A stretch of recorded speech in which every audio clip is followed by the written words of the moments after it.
Despite the heat, Diana wore her winter clothes, although Diana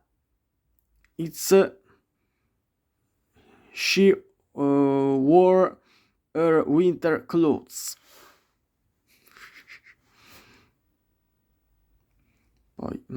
James had a headache, but he still read until late. In spite of the headache, he still read until late.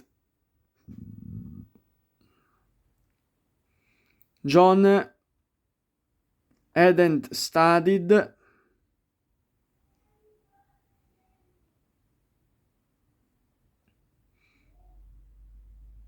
in spite of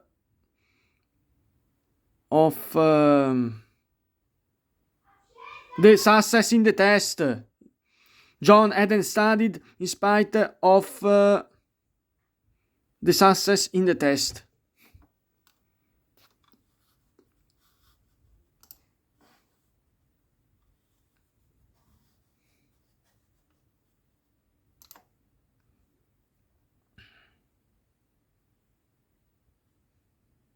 No, sorry.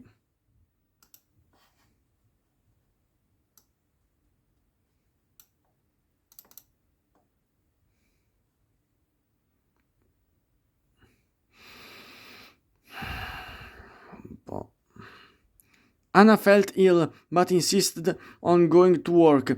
Despite of being ill, she insisted on going to work.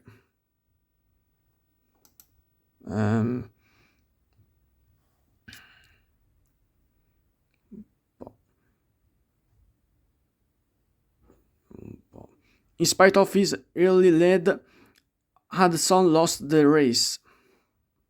Although Hudson leads early, although Hudson lead, Hudson lost the race.